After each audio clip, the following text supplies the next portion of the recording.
Hello everyone, and welcome to another episode of Gaming in the Wild, a video games podcast about games from the artistic and creative side of the tracks, from small indie titles all the way to AAA games. Today we're going to talk about a AAA game that's probably one of the most creative that we've seen for quite a long time, The Last of Us Part 2. And there is a huge amount to unpack in this game, from like the kind of the achievement of the game itself through to the plot twists and story twists and all of the things that you've no doubt been hearing about and seeing on Twitter. And so to help me do that today, I've got the show's first guest. So I'd like to welcome to the show Danny, aka Girl with Box. Hello, Danny. Hello. Very honored to be the first guest. Yeah, thank you very much for agreeing to do it. Of course. The reason that I asked you to do this one partially is because whilst I was still finishing Last of Us 1, I dipped into your Twitch streams a little bit, just out of curiosity to see a little bit of the gameplay. And so I actually got to sort of experience a little bit of Last of Us 2 with you. Did you stream the entire game? Because I was dropping out whenever there were plot spoilers, so did you stream the whole thing? Yes, I ended up streaming the entire thing, yeah. Right. So you had people with you for the entire journey. Yes.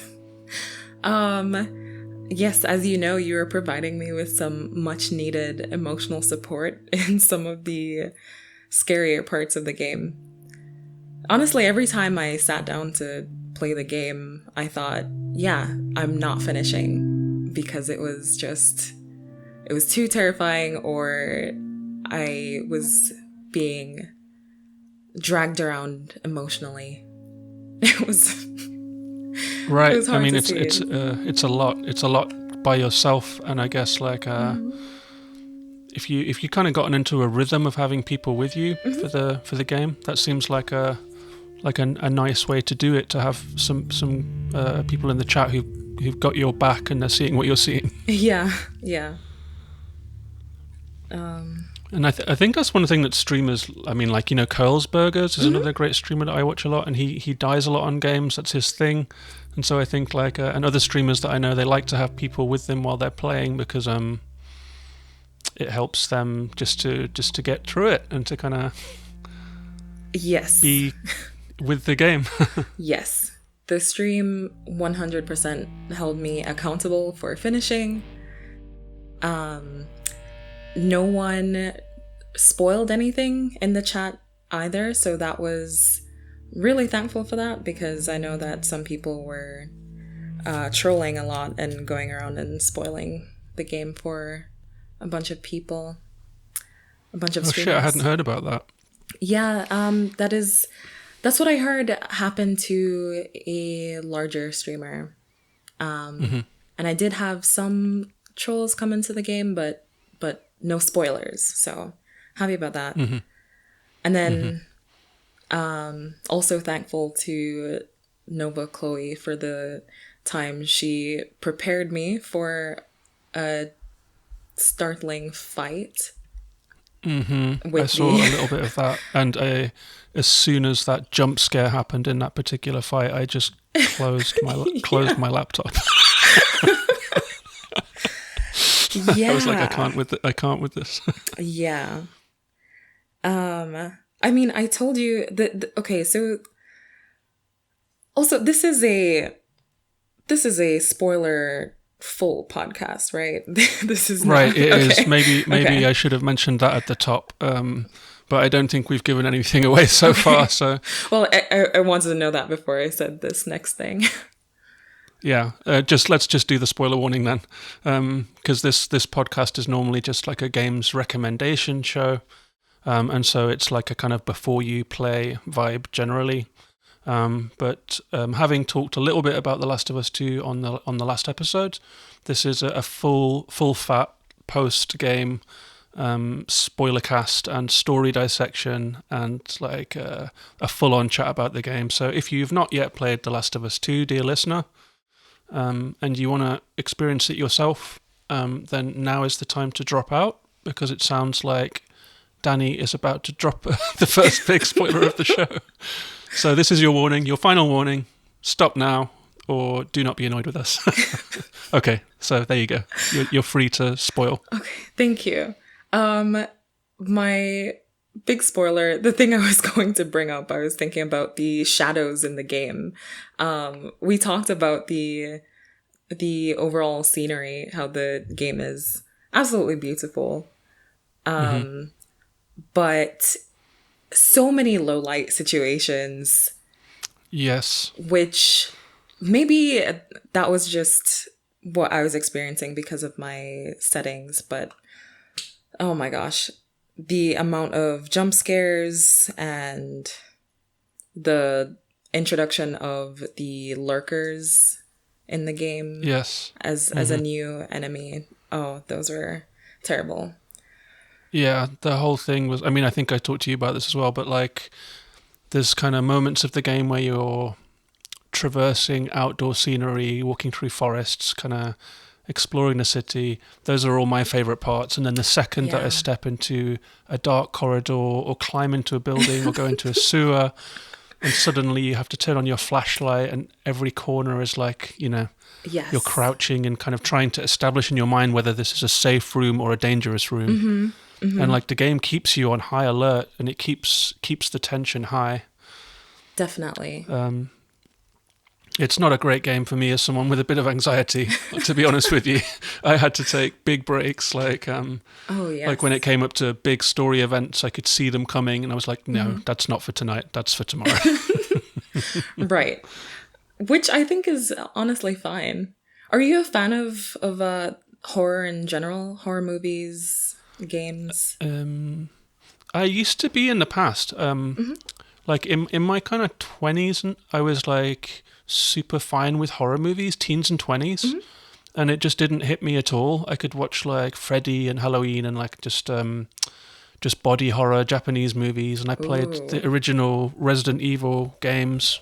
And I was really into H.R. Giger and, you know, like Aliens and all that sort of stuff.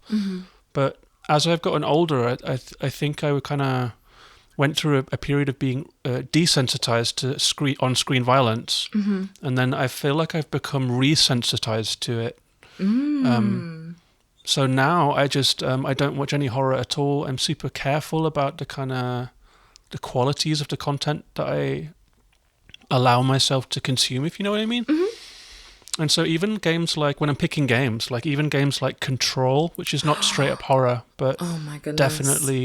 definitely tense, definitely monsters, definitely kind of, you know, dark and scary moments. That was a lot for me, and that's not even considered a real horror game. So this was a real challenge from that perspective. But the first game, actually, I wanted to ask you because if people have been listening to the podcast, they'll know that I just played Last of Us 1, Left Behind, and then straight into Last of Us 2. So to me, like the whole experience is very fresh. Yeah. But I was wondering, like, when you played Last of Us 1 and what your kind of history with the game is. Oh, okay. So I watch a lot of YouTube walkthroughs of games, or I guess YouTube commentary. It's not so sterile as just, you know, showing what happens in the game. I forget the name of the YouTuber that I watched play Last of Us 1 actually, but I watched it a couple of years ago and I knew the second game was coming out and I was really looking forward to it. So I had gotten a PlayStation 4 in November and ended up playing the first game in December, I believe. Yeah. Right. So it's pretty fresh for you too then. It is, I mean, it's pretty fresh, but I guess I'd already known the huge plot points in the story. I was just anxious to really see how it continued. Right. Right, because I came into The Last of Us with no expectation other than I knew it was kind of a zombie game. And I knew that it was considered a contemporary classic. And that was it. And I was just, as you may have picked up, I've been playing through like the last kind of decade of games of the year, basically, like all the Horizon Zero Dawns and Hollow Knights, and had picked that one up for that reason. And so the kind of the journey that The Last of Us 1 takes you on was kind of, to me, like a kind of changed the way that I think of what games can do. Right. Because of the emotional complexity and emotional realism and kind of emotional dynamics between characters. I'd just never seen that in games before. Yeah, definitely. And The Last of Us 2 kind of takes that up to new heights. What I will say about the Last of Us, I guess, franchise as a whole, but I'll speak a little bit more to The Last of Us 1 and saying this. What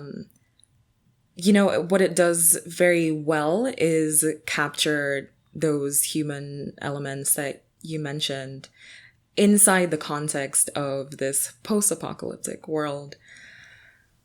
But there is a core emotional story between you as Joel and Ellie going on this journey together. I think that's not something that I can't think of many other games that have done that as well as The Last of Us.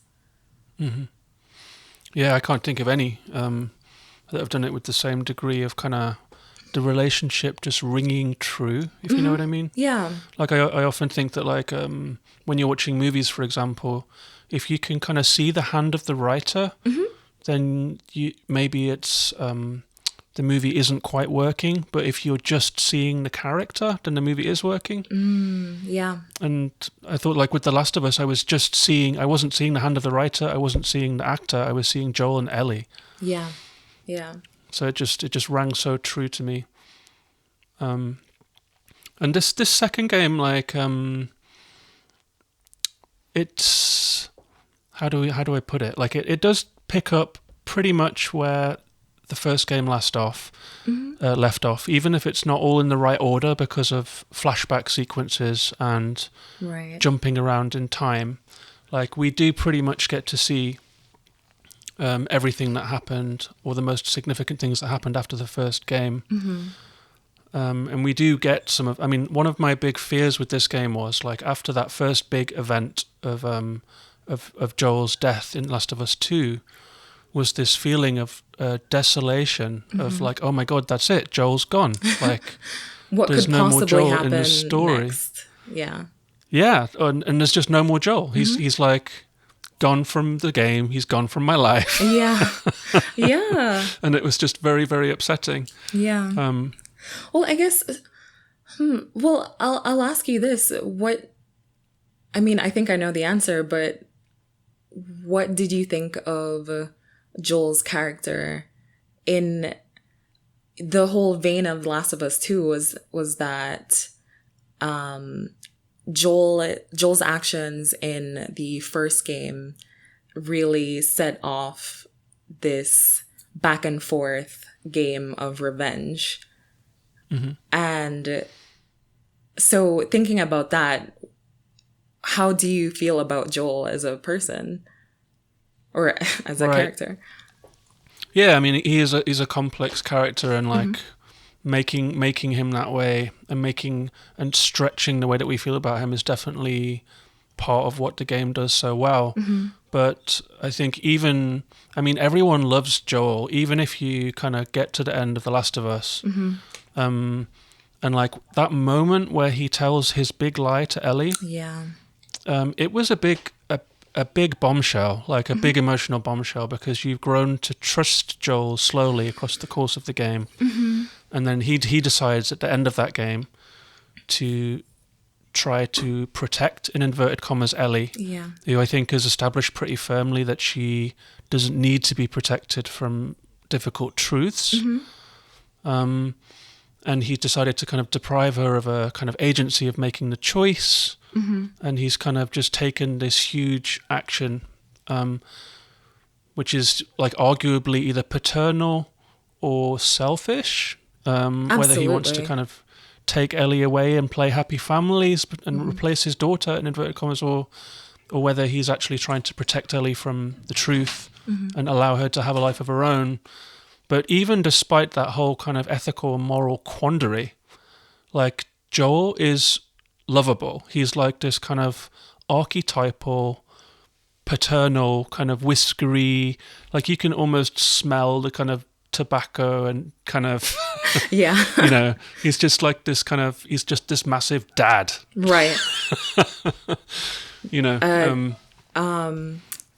Hugh Jackman is who I'm thinking would be a good right. fit. He's like a kind of paternal American archetype. Yes. Yeah. And I think that we see that as well in Last of Us 2 when Ellie takes a little walk through Joel's house. We've never really seen Joel's life before, because Last of Us 1 is just a journey from beginning to end and it's a hellscape. And in Last of Us 2, they've had a chance to set up a life, you know. And Joel's house is exactly what you'd think of his character. He's like whittling bits of wood. He's got like a little drinks tray with a bottle of Jim Beam or something. He's got all of his stuff neat and tidy, and like paintings of kind of cowboys on the wall. Yeah. And like it kind of fleshes out the impression that we had of Joel as this kind of all-American masculine archetype. Yeah. Absolutely. And I think a thing that was consistent throughout the game was just the use of the guitar. Yeah. Him having taught Ellie guitar, and that was having that persist throughout the game as a memory of him, sort of, what would you say, maybe... Yeah, it's like her connection to him in his absence. Yeah. Because, I mean, even in Last of Us 1, he says, like, one day when this is all over, I'm going to teach you guitar. Right, right. And we don't know if they're going to get that, you know? Like, when we're playing Last of Us 1, I fully expected either Joel or Ellie to be killed during the first game. Yeah. And it felt like a huge gift to get them both Right. at the end. And so he does get to teach her guitar. He does get to take her to that second life.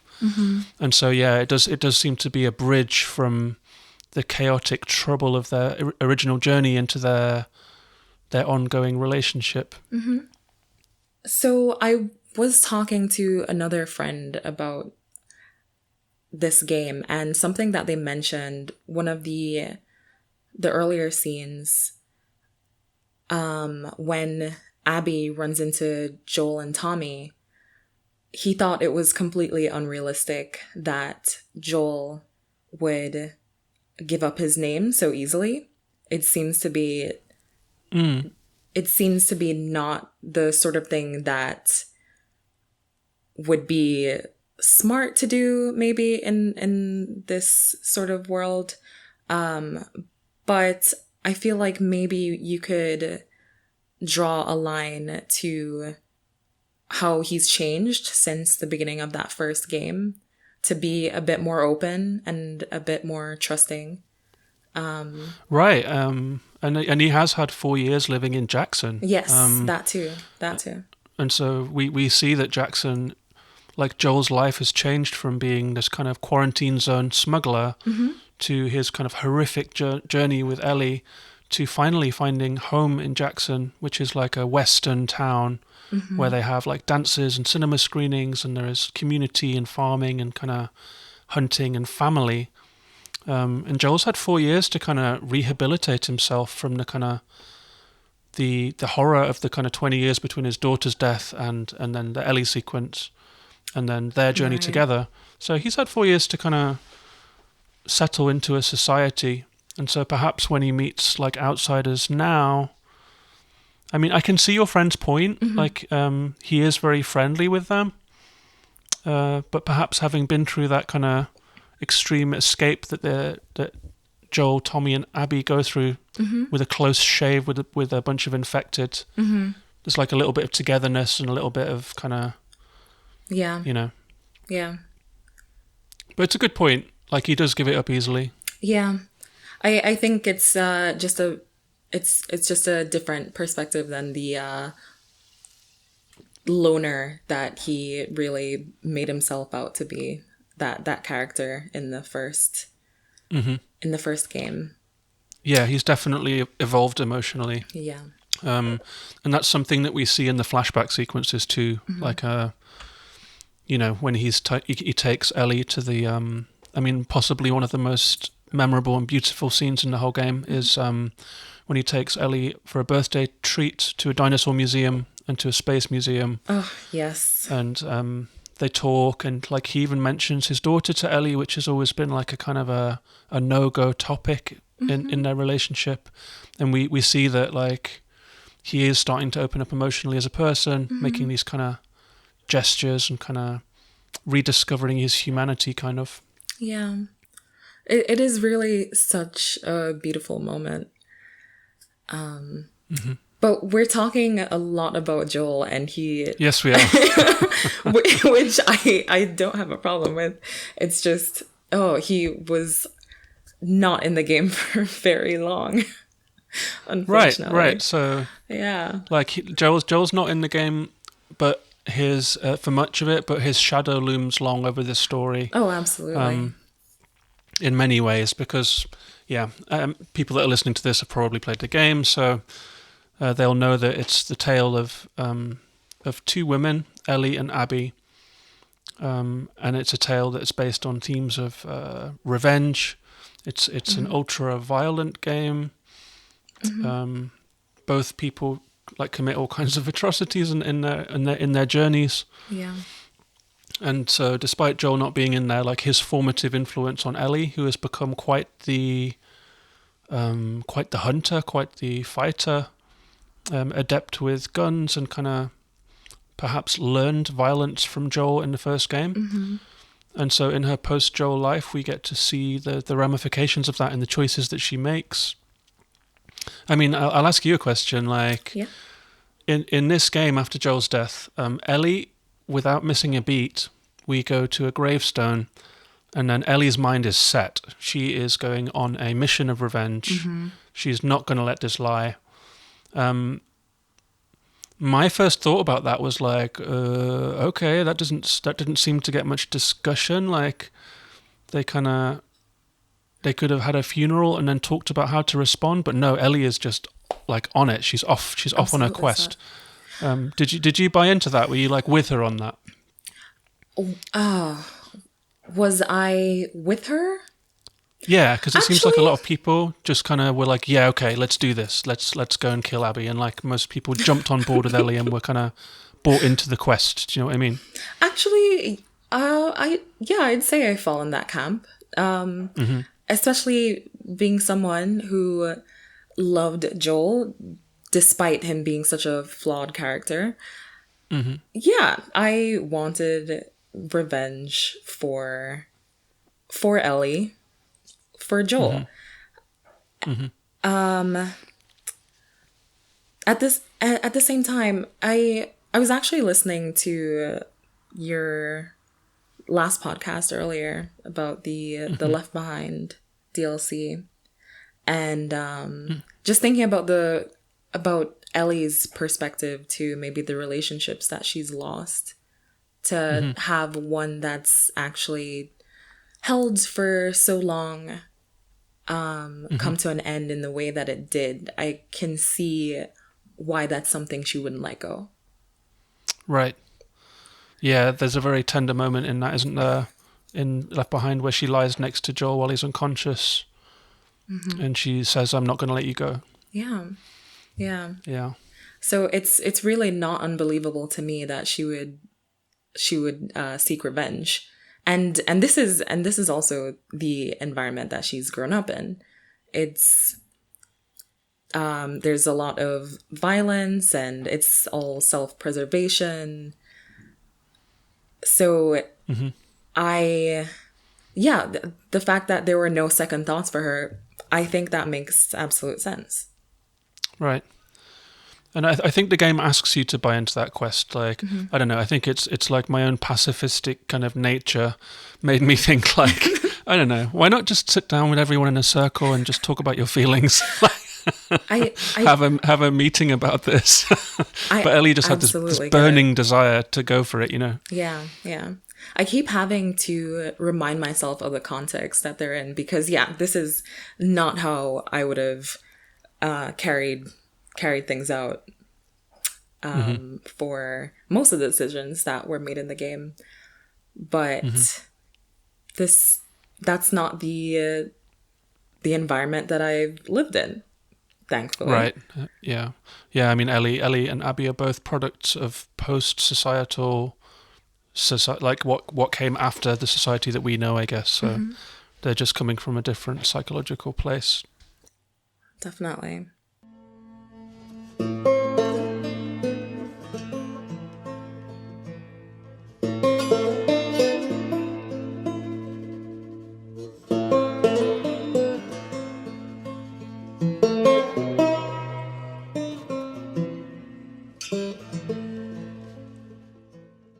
But I mean, revenge, as the theme of the game,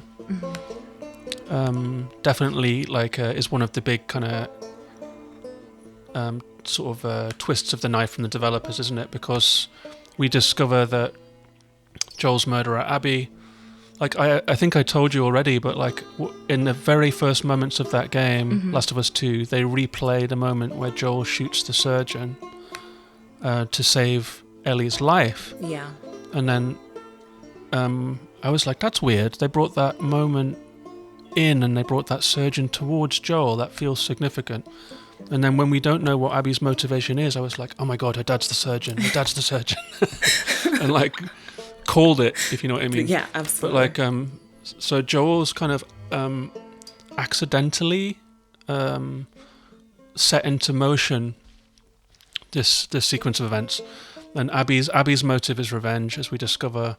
She comes to hunt down and kill Joel to seek peace of mind for herself, and then that in turn triggers Ellie to go on a revenge spree against Abby.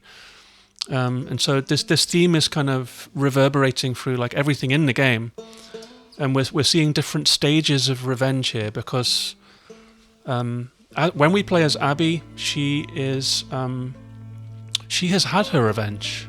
Yeah. You know, she's killed her father's murderer, and we see that playing out for her, like how that worked for her, and basically how it didn't. Like she hasn't found peace really.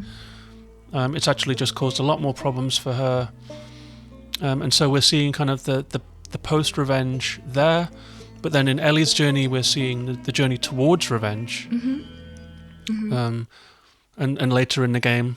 Like we see how revenge has not brought Ellie peace either. Right. And it is a very kind of graceful dance that shows us like all of these different sides of the experience of wanting and getting vengeance. I think I listened to a podcast today that was like an IGN interview with Neil Druckmann. Oh, okay. And he kind of hinted. Well, he kind of said that like the marketing for the game set it up to be a revenge game, but that he considered it to be a game that was about empathy, wrapped in a kind of a disguise of being about revenge. Okay. Which seems like a super interesting kind of way to phrase it. That is interesting. I mean, what about empathy for me, the player? Because again, emotionally distraught. Absolutely agree. Well, so if we can skip to just what happens at the end of the game really quickly. Ellie almost is able to get peace, and that is so frustrating. Her and Dina they have a child, they have a home. They seem to be getting to a place where their life can start up, and then Ellie has this flash of Joel in the barn. You know the scene I'm talking about? I do. It's like the classic kind of PTSD scene where a loud noise triggers a a memory. Right. And Tommy, I think, also played into that. He was still wanting revenge for his brother.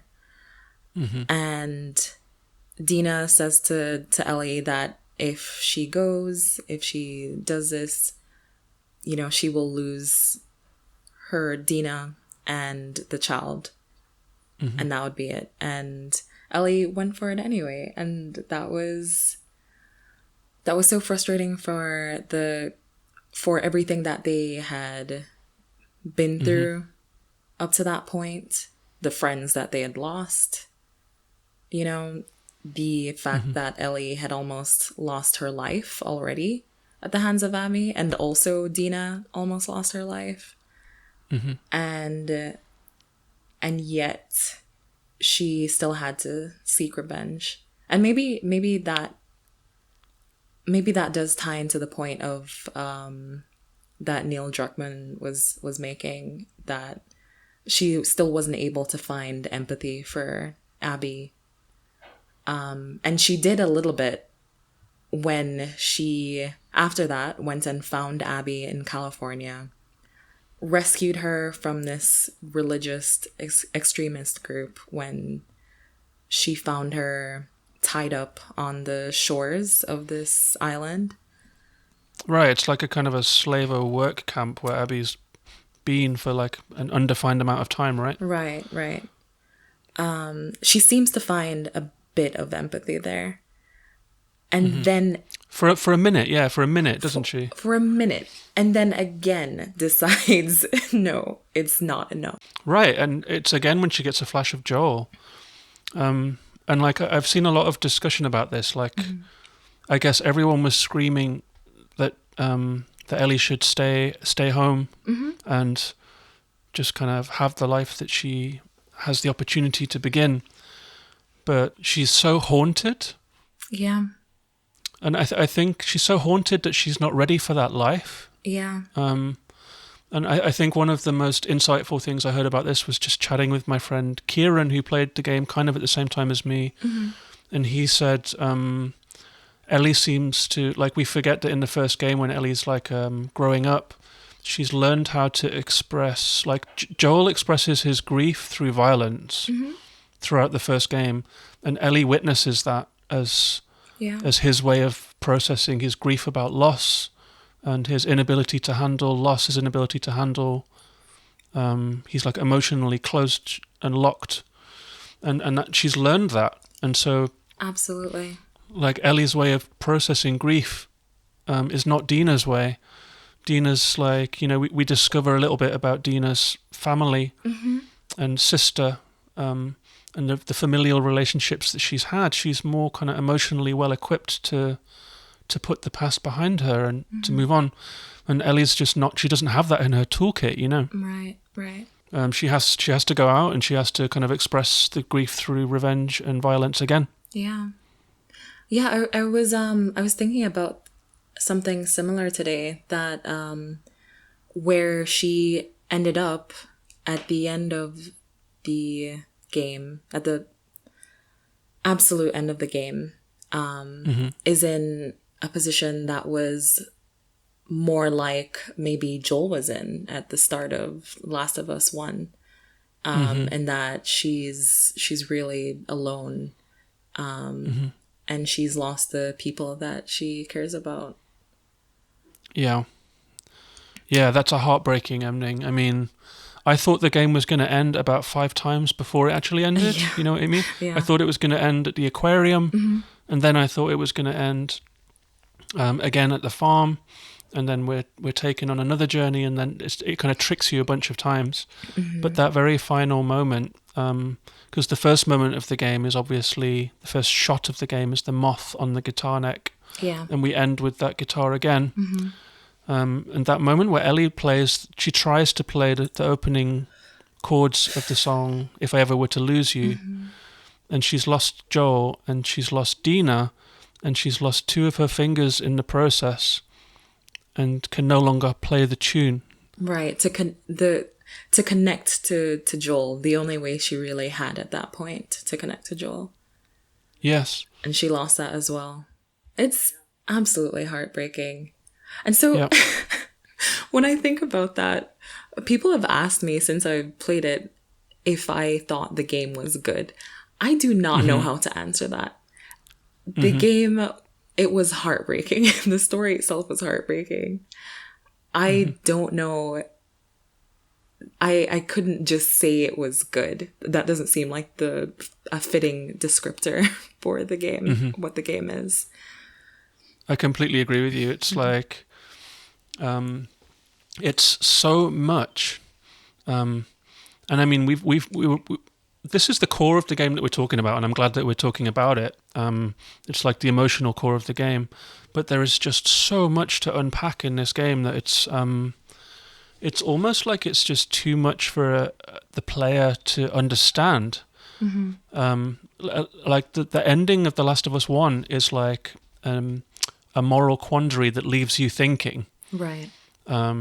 But Jesus Christ, if that one seemed complex, then this one is just like times it by 100, put it in a can of worms, and then turn that into a nail bomb and explode that.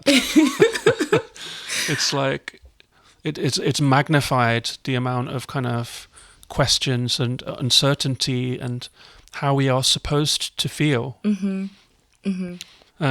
And I think that's something that this game does incredibly well. I mean, the fact that the first half of the game we play as Ellie, the last half of the game we play as Abby, the game is never making you feel comfortable as a player.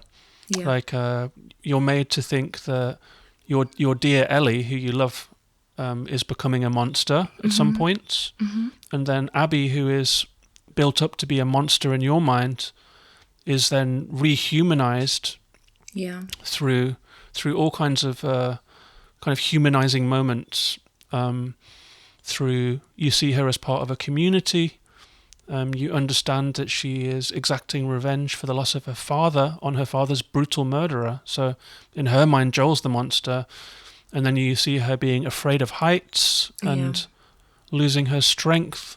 And then you see her trying to atone for what she has done, like for the murder of Joel, by taking these two lost kids under her wing, basically, and trying to protect them. And she herself becomes Joel to Lev, and becomes Lev's protector. And so the game kind of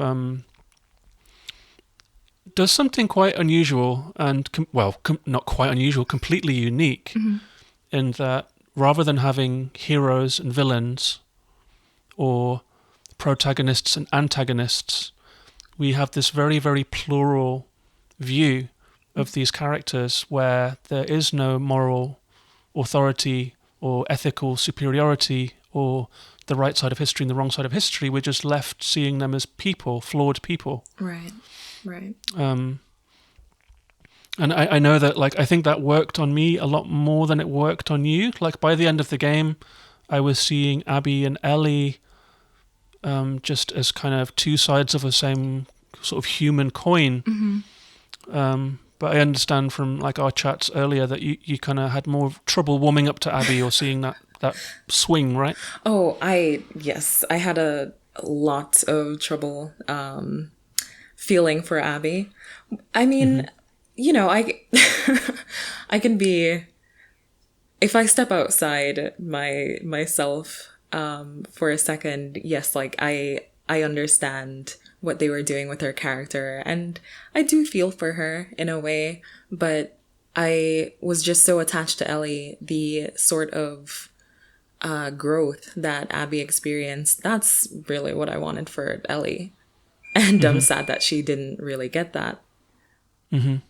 So how did you feel about this? This you know, this is one of the big talking points of the game. It's one of the big critiques of the game that I've seen, not so much from the media, but definitely from players. Yeah, is that they didn't want to play as Abby. They didn't like that they had to play as Abby. right. They maybe were just mad that Joel was taken away from them at all, and they just had kind of huge problems with the story. Yeah. How have you kind of? What's been your view on watching this unfold in the kind of the community? So, I mean, if I'm thinking about this as a story in and of itself, I'm not upset that I got to see Abby's perspective.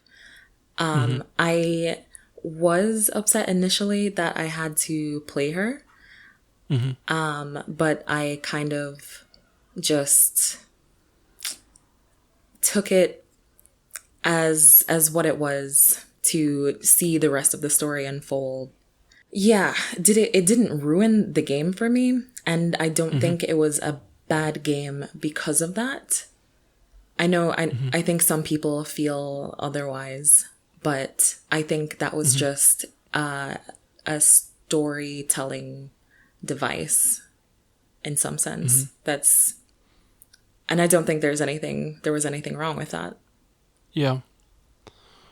Yeah, and I mean, I've also thought that just as well as us sort of having gotten to know Ellie and therefore having like a natural sympathy for her, also Ellie is like she's like kind of a hipster. Yeah. And she has like a kind of comic collection, and she has a record collection, and she's kind of got a tattoo on her arm. She plays guitar and wears Converse, and she's like this kind of appealing character, and she has this big emotive eyes, and she has this kind of a very emotive presence and a very immediate presence, and she's like wisecracking. And Abby, by contrast, it's almost like they've gone to lengths to contrast her. Abby is like built like a bodybuilder. She seems to come. Sorry to interrupt you, but that I think that's absolutely a product of the fact that her father had been taken from her, and she was probably completely revenge focused in those years that she was searching for Joel. So yeah, sorry, that was just an interesting. Yeah, you think she's been in the gym working out for her Joel encounter? Absolutely. And also, I mean, like I was saying, contrasting it to Ellie, she's like a jock. She doesn't. Her room is full of gym socks and like dirty kind of plates. It's not full of like comic books, and she's not like painting and stuff. And so we get these two incredibly different characters. Ellie is perhaps, I don't know, more sympathetic or someone that we might see more. And Abby is kind of, it's almost like they went to lengths to make her harder, less appealing somehow as a character, to even to make that kind of, that journey to understanding or enjoying Abby or as a character just even tougher. They didn't take the easy route of making her like a mirror image of Ellie. She's culturally different. She's like a kind of a, and when you play her you feel that like her weapons are like soldier weapons, and like the way that she's been trained, and she's kind of physically powerful, and she's kind of more focused and heavier, like her footsteps are heavier, and you feel more powerful when you play as Abby. And at the end of the game, when you got to play as Ellie again, Ellie's very light on her feet, you know what I mean? She's like leaping up and down and crossing things, whereas Abby can kind of push stuff out of the way. She's like a powerhouse. Like they did a great job of contrasting the two women and making them both, fleshing them out to be like different, distinct, oppositional personalities who've both gone through the same experience and arrived at kind of the same place. Yeah. At the same time, I don't know if unappealing is the word that I would use, just because I don't think there's any character who could have done what Abby did and it would be easy to garner sympathy for them. Right. Definitely understand your point. I'm not sure that if Abby's character was mirrored Ellie's better. That is there something in the background there? Is someone scavenging for some nuts and bolts to sorry about that. To upgrade their shotgun or something? I think that even if Abby was a mirror of Ellie, that it would be that easy to sympathize.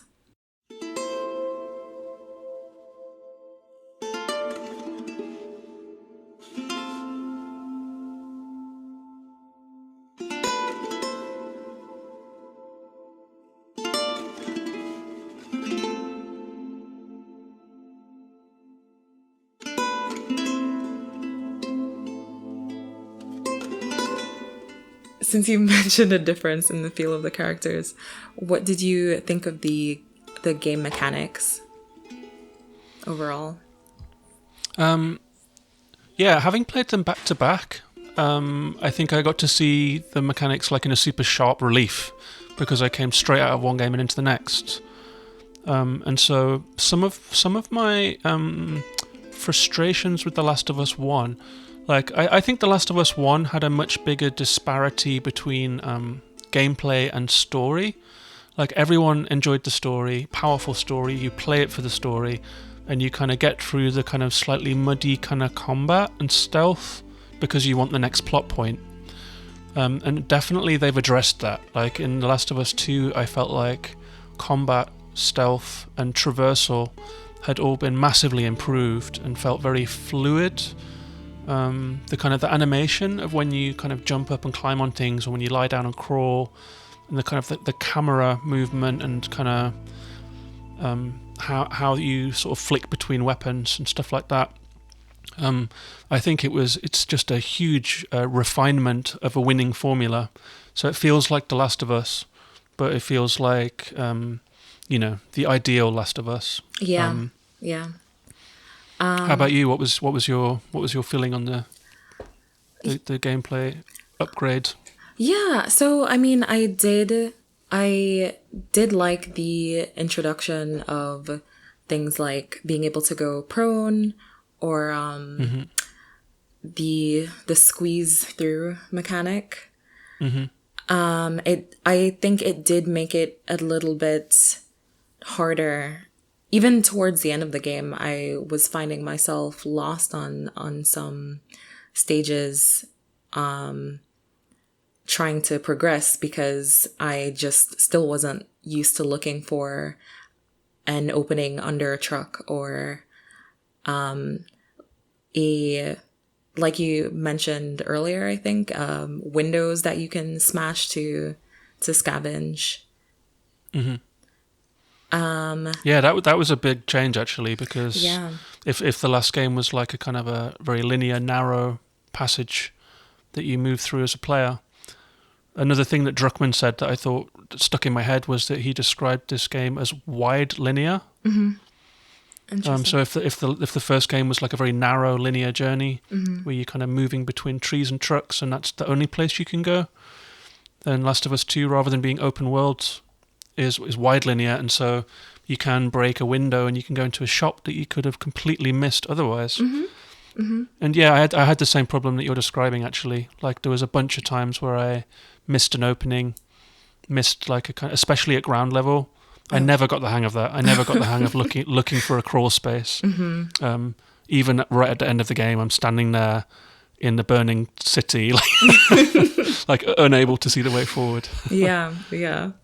But were there any other downsides to the gameplay that you experienced? Yeah. So, well, I don't quite know the vocabulary that I have the vocabulary to describe what I felt at playing in the very beginning, but it almost, I think I wrote down in my notes here, it almost felt like I was controlling a human in a game as opposed to a character in a game. Does that make any sense?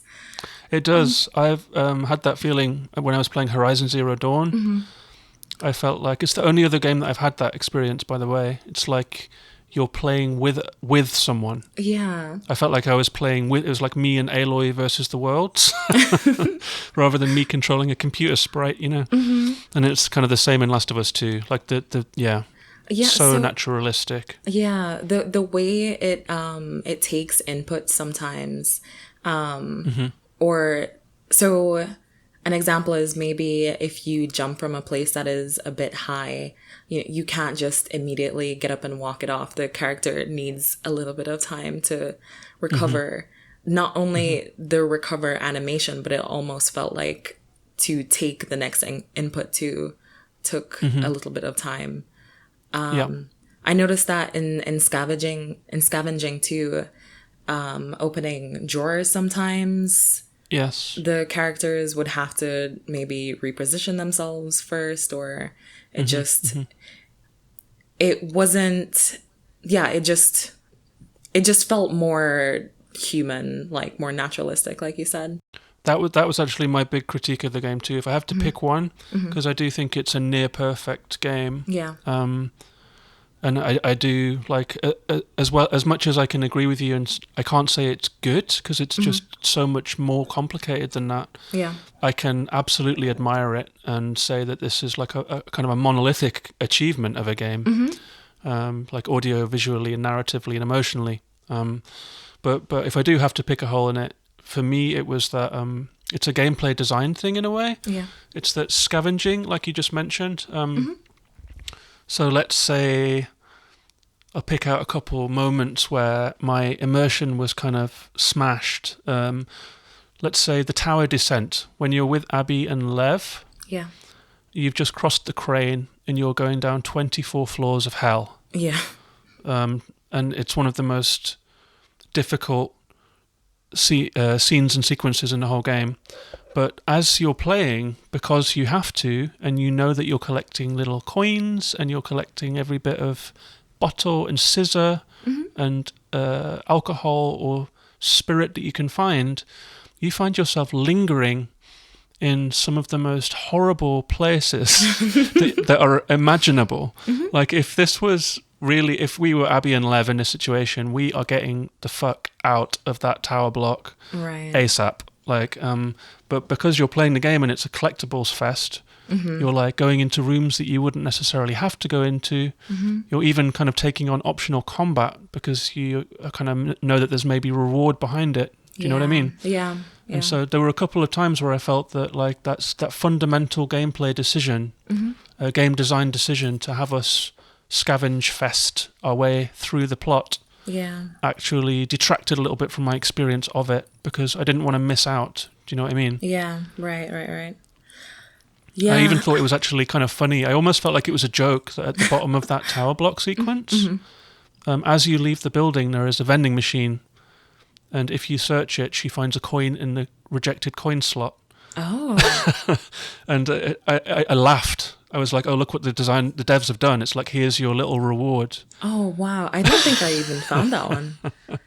Oh, right, it's right at the end there. It's not like a...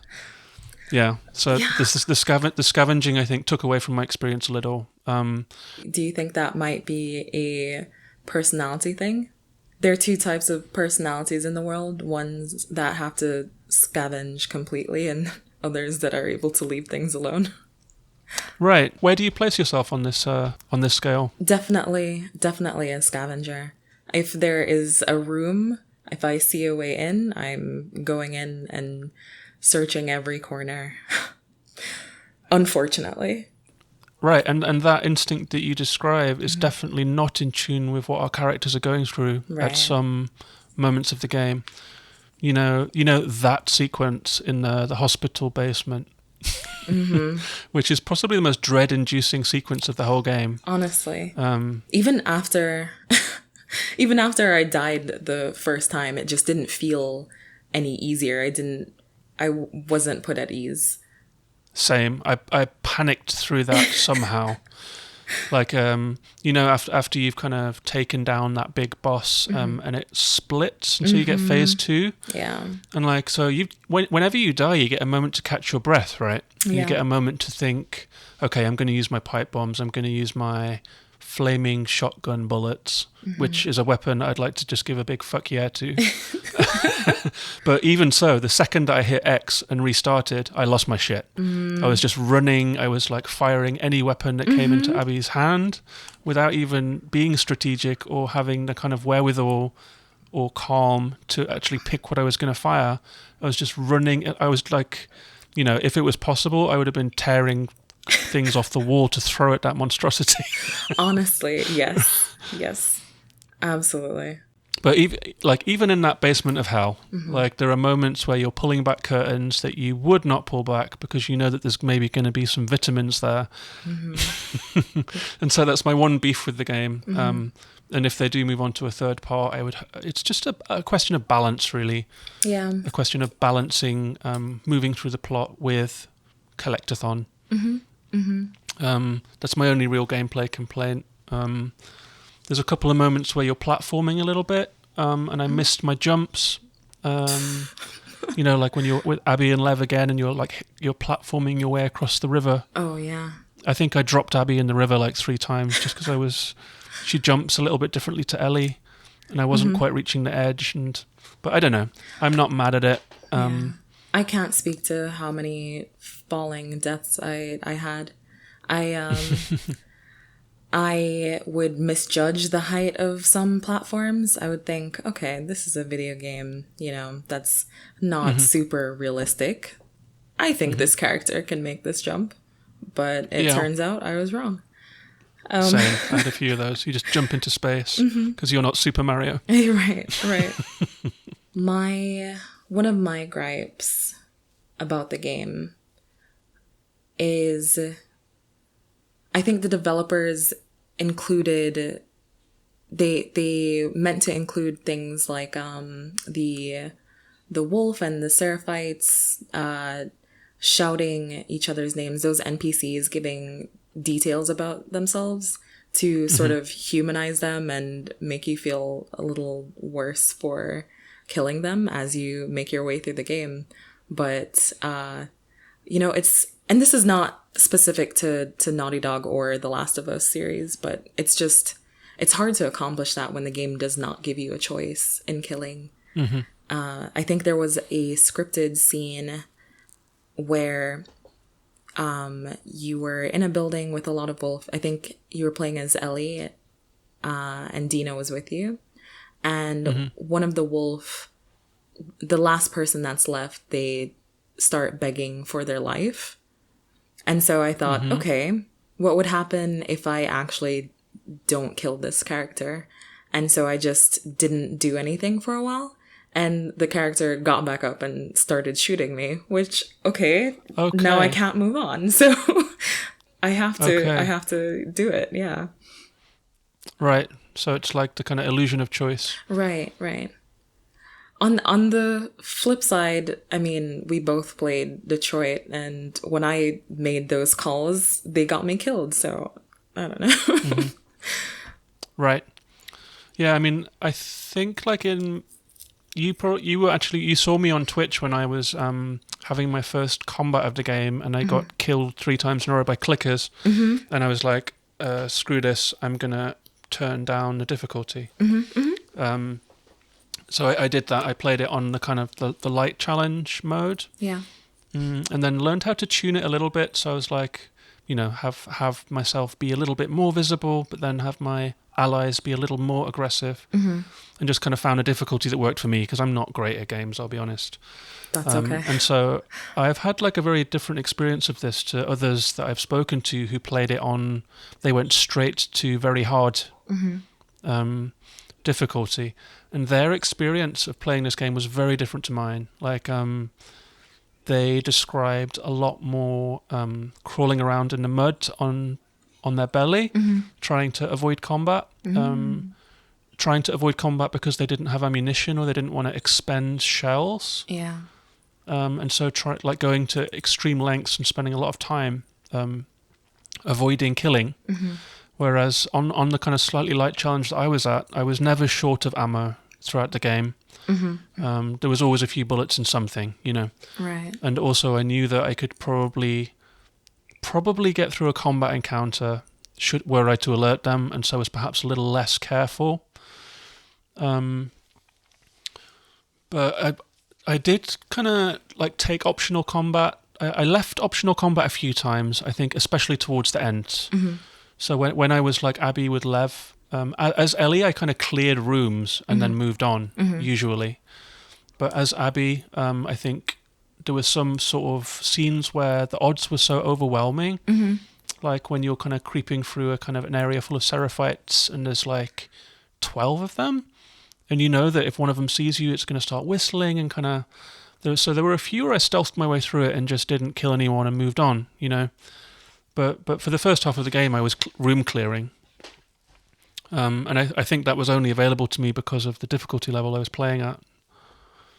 But it is kind of cool that they've let you choose which game experience you want to have, you know. Yeah. How did you find it? Well, I played on moderate, you know, a little bit of a challenge, but also I'm not trying to impress anyone. Right. So and I'm definitely not.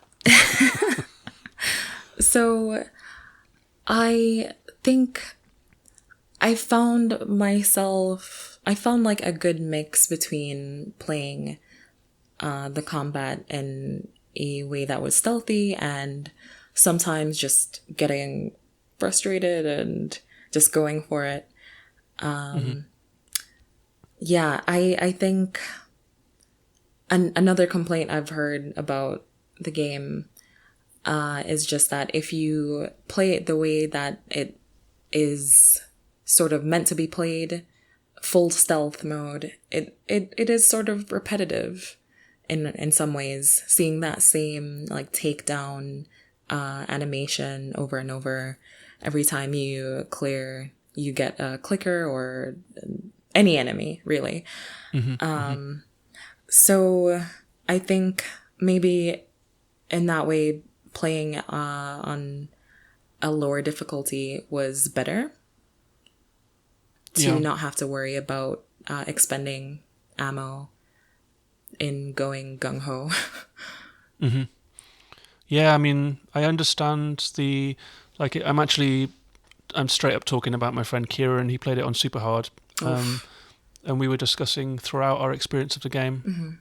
And he actually formed different thoughts about the characters based on this even. He was like, because to me, Ellie and Dina were kind of badass. Like they do their patrols. They boast about how many clickers they've taken down. It's like, yeah, we did 10 today and the highest ever is 24. And they've defended Jackson from hunter attacks. And they're fluent in many weapons. And so I felt quite powerful as Ellie, even in the face of overwhelming odds. Yeah. But my friend Kieran, who played it on a very hard difficulty, formulated Ellie's character incredibly differently. Because he said, like, I came out of most encounters running at top speed with 5 guys behind me and with 1 bullet in my gun and, like, leaping over the wall and, like, my heart racing. Oh, wow. And so to him, playing on survival mode, like, he perceived Ellie as, like, absolutely out of her depth, absolutely, like, carrying out a crazy task, and he saw her almost as, like, the farm girl who's taking on the army, if you know what I mean. Yeah. Because of the level of difficulty that he was playing at. That is interesting. And as the story progressed, I actually think it was probably intended to be perceived the way that he's talking about, because, you know, when we switch to Abby and we see what the WLF actually is, yeah, you know, we start off thinking it's like an extremist street gang of thugs, and then we realize that it's actually probably the single most successful regeneration of society that's taken place. Right. And they have this huge arena, that they're organized, that they have cages of dogs, they have militia, they have this huge dining hall, forward outposts, patrols, vehicles, they're making ammunition, all of this world building, this amazing world building that takes place in the beginning of Abby's section, like, leads us to know that the WLF is an army. It's a military. It's not ideal. I mean, they've got this kind of Guantanamo facility, and the leader is like a militant, you know. Yeah. Yeah. But the WLF is meant to be an army, and so Kieran's experience on very difficult probably is how they intended us to feel as Ellie, you know. Yeah. I think my experience or my perception of Ellie and Dina was more like yours than it was Kieran's. I think any sorts of difficulties that I had, I attributed to my own lack of skill as opposed to theirs. So that is interesting.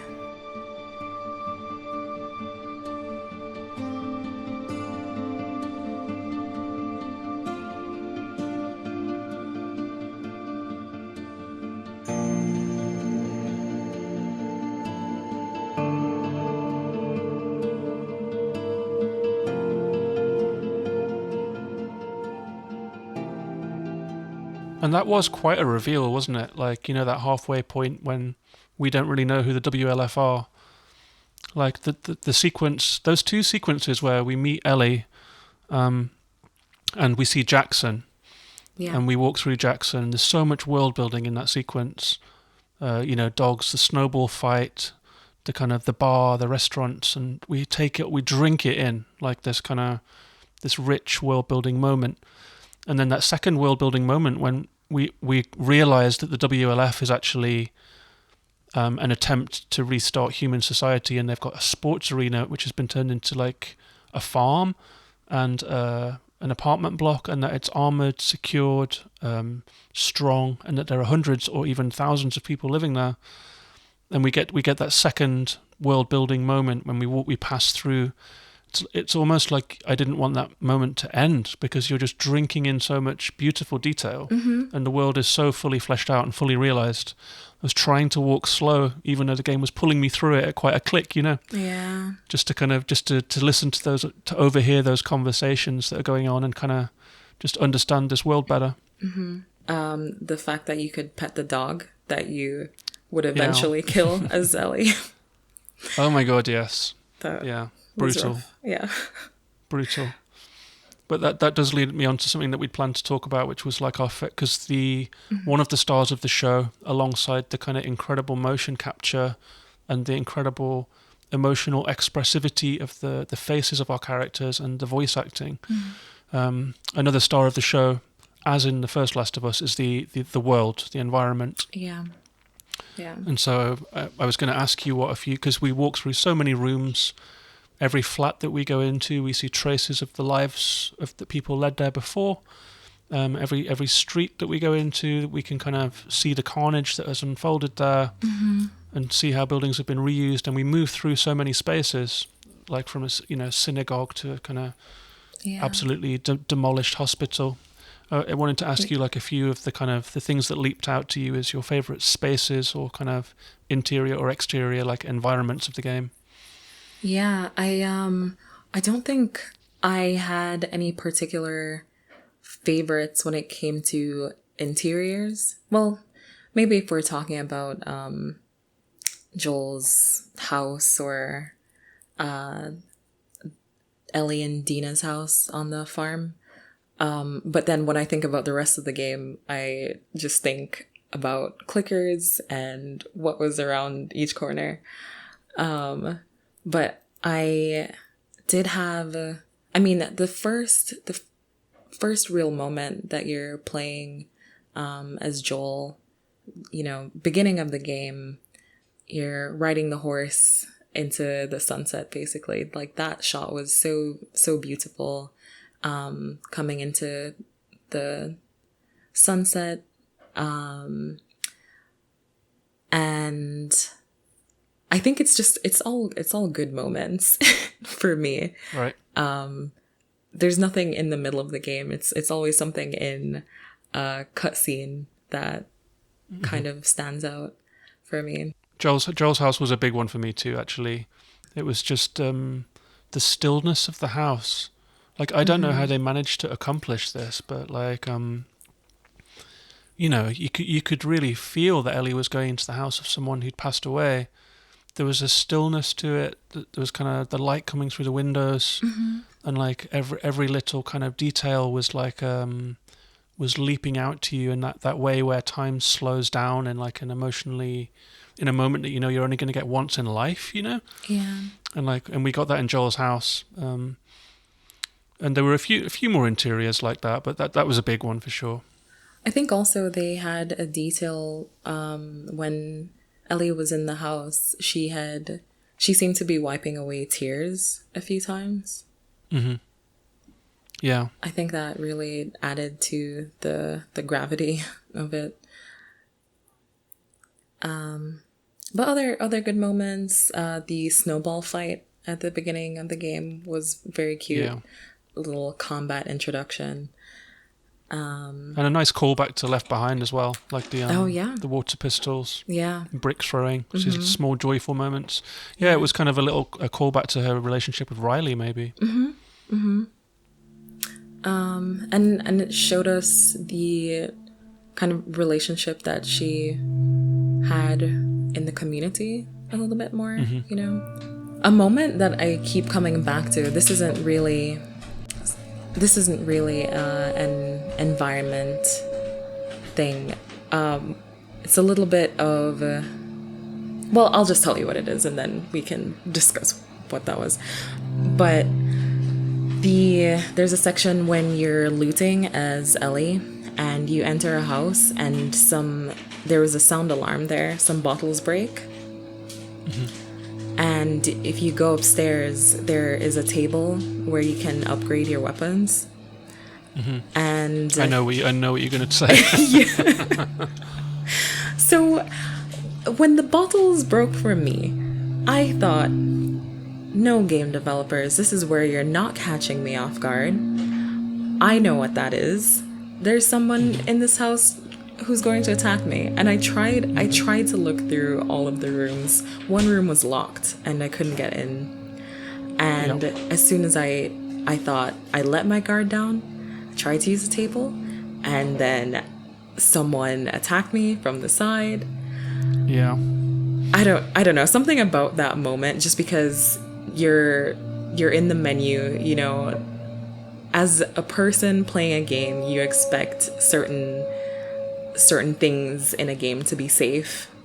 Pressing pause, you know. Yeah, I'm surprised that they didn't have clickers attacking you in the pause menu, to be honest. Right.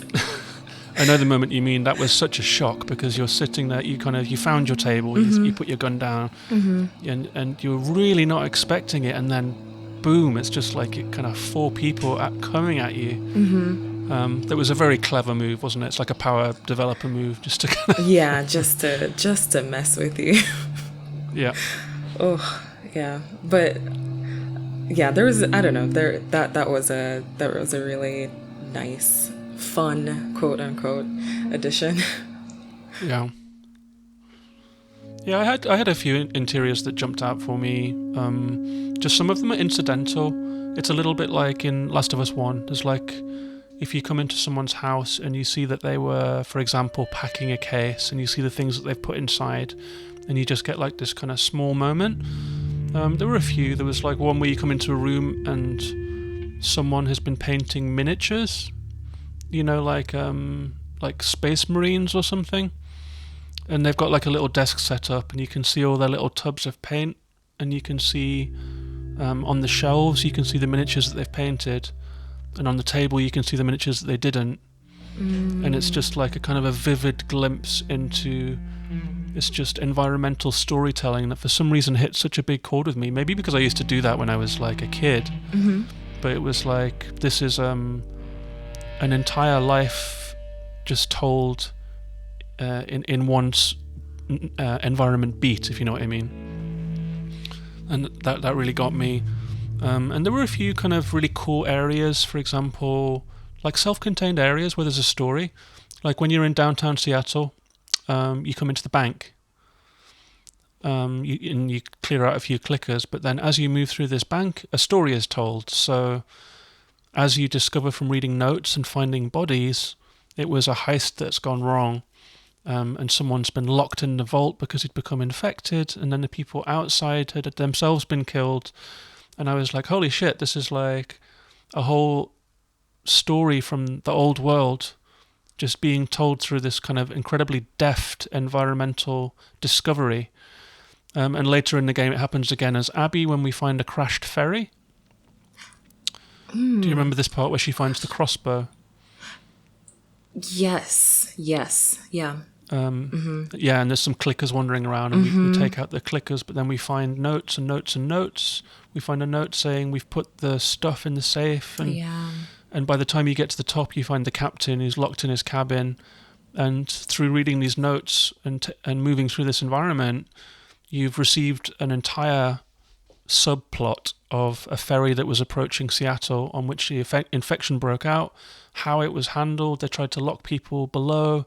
There was an insurrection and someone killed all of the infected people before they turned, and then everyone ended up dying, and the captain was the last one alive. And I just sort of stood in awe of that. That's like kind of, to me, like classic Last of Us gameplay, you know, like a little bit of environmental storytelling mixed in with the scavenge and combat and forward progression and exploration. It's like a little capsule of what makes this gameplay good. And also, I mean, the aquarium, these things are a treat, aren't they? It's like when you're taken to the museum or you're taken to the aquarium, they're like things that are treats in real life, or like a kind of a day out. Do you know what I mean? And like we get to get that feeling in the game too. Just the conversation that they have when Joel's leading Ellie through the museum, he's telling her about Jurassic Park, and she's never heard of it, and he's kind of describing the story. And then there's a really funny line where he says, and then there was a sequel and it wasn't as good. Yeah. And like we're playing Last of Us 2 and it's just like a really funny moment. Yeah. I do love that. And I think in other environments, I mean, because I was playing it on stream, there was part of me that was trying to really just be focused more on the action and getting through the plot, rather than focusing on the environment. Like maybe I would more on playing on my own. But you know, I did notice just sometimes maybe writing on some walls. I can't pick out a good example in my head right now, but yeah, just all of the environments were detailed in such a way that they all felt entirely unique, which is really a testament to the development of the game. I mean, it's not like I can't think of any specific model that might have been reused in any environment. Yeah. Yeah, I mean, we haven't even touched on some of the environments, like, you know, late game environments, because Seattle does take up the majority of the game. Yeah. We have the very gentle downtown Seattle exploration section, which is my favorite part of the game, I'll be honest. World building, exploration, Ellie and Dina, sort of hot Brokeback Mountain sort of gay camping date. But just I wish that the whole game could have been right. Like, you know, in Ellie's journal where she says 2 weeks have passed where they rode across America. Nothing really happened. There's a bit of camping, there's just a bit of chatting. And I was like, oh man, that could have been the game. So nice. But I mean, in the late game, after Seattle, after all the horrors of Seattle, which is just the most horrific place in the States, you know, Jesus Christ. It's a city in decay. It's horror. It's a war zone, infected everywhere. But then after Seattle, after all those tower blocks and bridges and broken freeways, we get the island. Yeah. The island of the Seraphites, where there isn't that much of the old world left, and they've started again, and they have this kind of back to nature, kind of technology avoidant, technophobe philosophy, and they've built these kind of wooden A-frame houses. And we get one of the most vivid sequences of the game where you're kind of having that horse ride through the flaming city. And then again, there's another switch. We end up in on the west coast, in a very different environment to Seattle. Rainy northwestern Seattle. Suddenly, we're in balmy southeastern Santa Barbara with palm trees and different quality of light and different architecture. There's spaced out kind of LA style houses, you know, mansions. Yeah, how did I not mention that? That was the most stark difference I'd felt in an environment in this franchise. It stands out to everything else because it is just so different. I can't imagine what going through the apocalypse in that environment, if you had started out in that environment, what that might have been like. Just because it is so much more open space. I think, I might not be right on this, but I don't think they have basements in California. I don't think that's standard. So right. Imagine you're playing Last of Us and there are no dark basements to go through. I think I'd be really happy about that.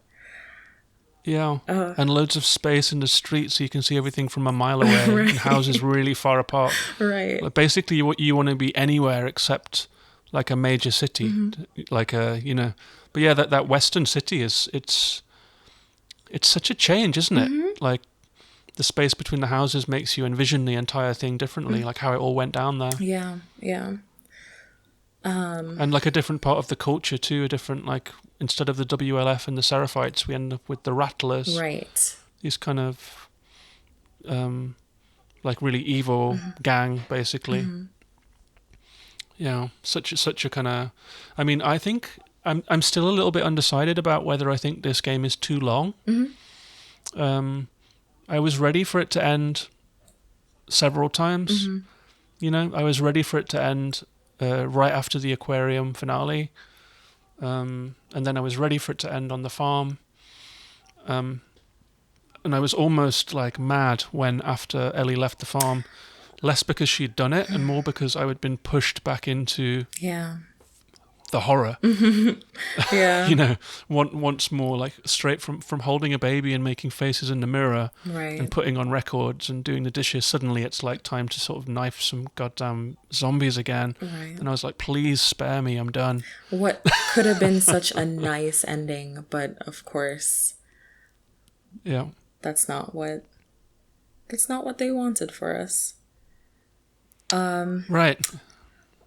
Yeah, although it did feel I did feel that it was ending there, but it did sort of feel incomplete there. Right. But even at the true end of the game, it felt, well, I felt incomplete. Ellie is quite literally incomplete at that point, having Yeah. lost a couple of fingertips. Yeah. Well, I don't know what a satisfying end to that game would have looked like for me. And I actually appreciate that in a way. I think it kind of speaks to the kind of the rejection of neat Hollywood structure. Yeah. The rejection of heroes and villains throughout. The rejection of kind of, if this had been another developer, the finale would have been Ellie versus Abby on the top of the Seattle Tower, and Abby like falling to her death on spikes or something like that, or being pulled apart by zombies. But what we get instead is like a kind of a messy, difficult, complicated, real life feeling kind of final moment, much like the first game, in which so much is left unanswered.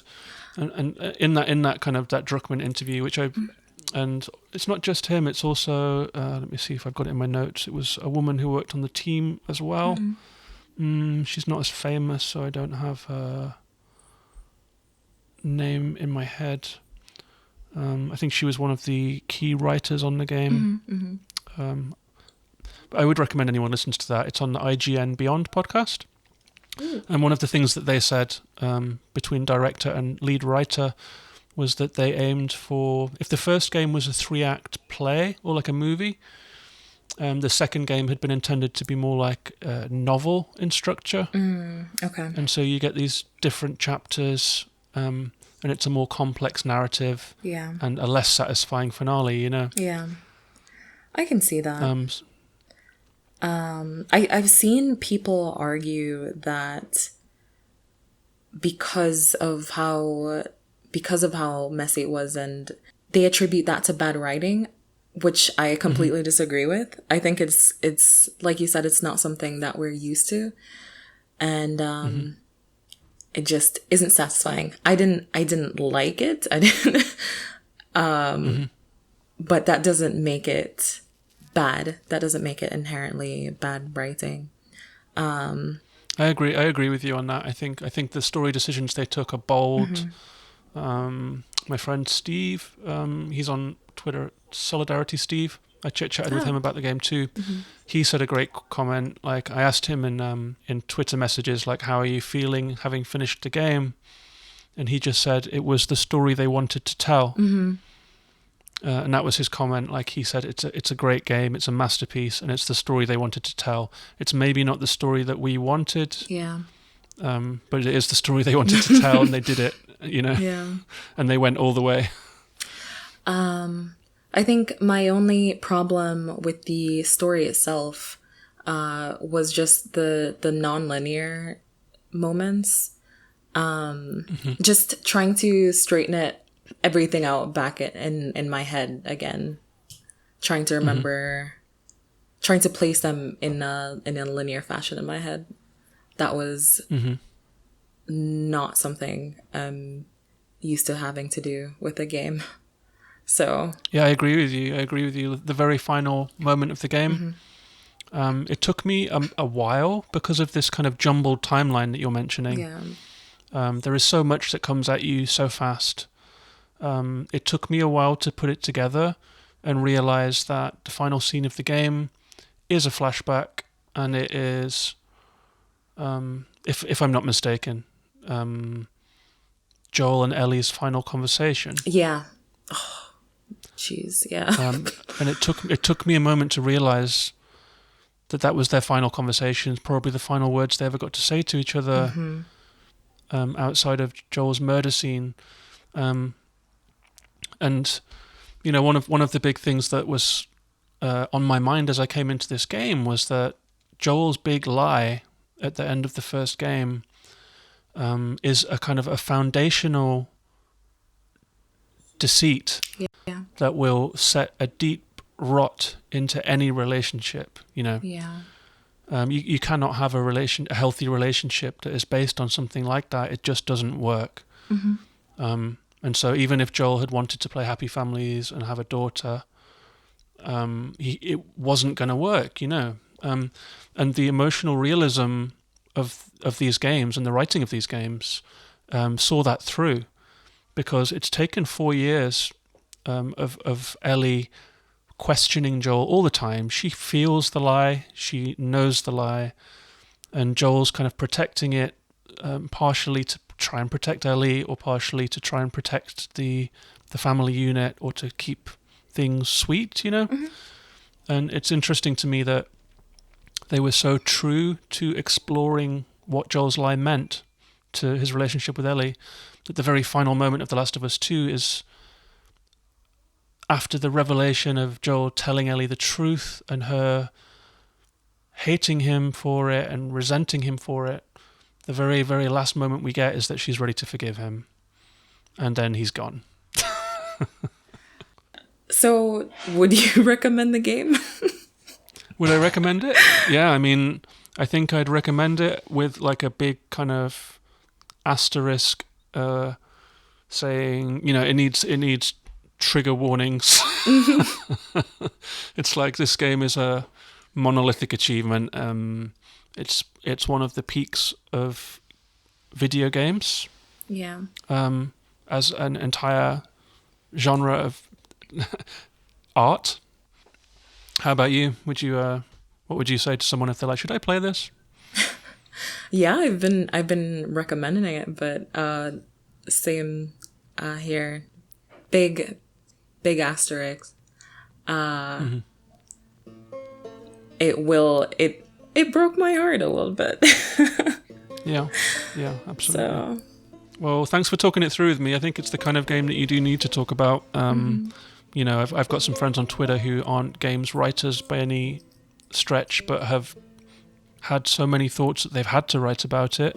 Yeah. It's the kind of game that people have to have an experience, a post-game experience about. I mean, I've listened to a bunch of post-game podcasts, so if anyone's listening to this who played the game and needed that closure, needed to hear some people talking it through to kind of to get past it, then I'm happy that we have helped you to do so. And thanks very much, Danny, for being on the show. Oh, absolutely. Thank you for having me through all the technical difficulties. And where can people find you online if they want to come and join you in your streams and so forth? Oh, yes. I stream on Twitch at Girl with Box, and I'm also very active on Twitter, also at Girl with Box. And one day, maybe I will get back to making YouTube videos. We'll see. Yeah, and I can thoroughly recommend Danny's streams. I mean, I think watching those sections of Last of Us 2 with you, with that kind of soothing presence that you bring to the stream, was like I think some people that were in your streams don't plan to play the game and just went through the game with you. And I would just like to say that I can't imagine a better person to have as your avatar on that journey. I appreciate that. So yeah, thanks for listening, everyone. This has been Gaming in the Wild. My name's John. You can find me at Gaming in the Wild on Twitter, on Twitch, on Instagram. Thanks very much for listening. Thanks to Danny again, and I hope you enjoyed the show. Bye-bye. Bye.